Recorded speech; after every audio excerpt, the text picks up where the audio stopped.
আমার ভালো সময় বুঝতে পারলাম আমি কেমন, আর আমার খারাপ সময় বুঝতে পারলাম দুনিয়াতে কেমন। আজকের জন্য নির্বাচন অনেকের জীবনে আগামীকাল আসে না।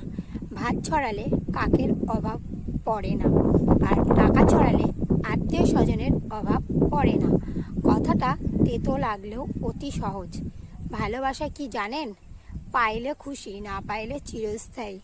মানসিক রোগী যদি কখনো কাউকে আমার মৃত্যুর সংবাদ পেয়ে যায়, তাহলে কখনো আমার উপরে রাগ না রেখে তোমাদের সাথে করা অন্যায়গুলি তোমরা আমাকে মাফ করে দিও। মানুষ তো তখনই মারা যায়, তার পরিচিত মানুষটা কলিজায় আঘাত করে চলে যায়। কষ্ট তো আমার তখনই হয় যখন প্রিয় মানুষগুলি আমাকে কষ্ট দিয়ে বলে, কি হয়েছে? ছেলেরা সবসময় তার পছন্দর মেয়েটাকে হারিয়েছে, আর মেয়েরা তার পছন্দর মানুষটাকে কখনো পায়নি। এটাই চরম সত্যি। একদিকে ফ্যামিলির চিন্তা, অন্যদিকে প্রিয় মানুষটাকে হারানোর ভয় যেন কেমন হয়ে যাচ্ছে। নিজের ভবিষ্যৎ নিয়ে অনেক বেশি হতাশায় ভুগছি। কি করব আমি? কি করলে সফলতা আসবে?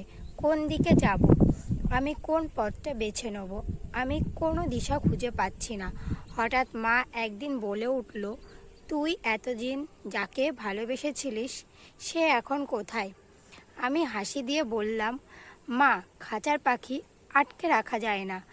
মানুষ না, এই যে মানুষ, মাঝে মাঝে ভাত খাওয়ার সময় ভাত নেওয়া যায় না, কেউ জানে না সে কথা। বাথরুমের ট্যাপ ছেড়ে কান্নার ছাপ চোখে মুখে জলের ঝাপটা দিয়ে ঢেকে ফেলা যায়, কেউ তা জানল না। ভগবান সব জানে।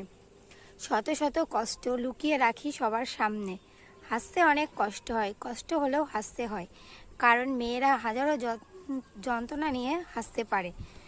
যখন হাসি খুশি থাকার চেষ্টা করি, তখন প্রিয় মানুষটির কথা মনে পড়ে যায়, তার তখনই মনটা ভেঙে যায় সবার সামনে।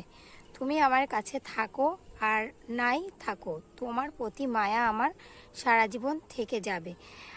আমার কষ্ট পাবার পেছনে আবেগ যথেষ্ট। স্বার্থপর দুনিয়াতে আমি কি কিছু করতে পারবো? আমি কি করব এত অল্প সময়ে নিজের নিজেকে সবার সামনে যোগ্য করে তুলব? আমার তো বাবার টাকা নেই, আর কাকা মামার জোর নেই, নিজের কোনো যোগ্যতাও নেই। ভগবান কোন কলম দিয়ে লিখেছে আমার কপালটা? কি সুখের যোগ্য নয়, অতি সহজে হয়ে গেলাম সবার চোখের বালি। আমার সুখ লেখার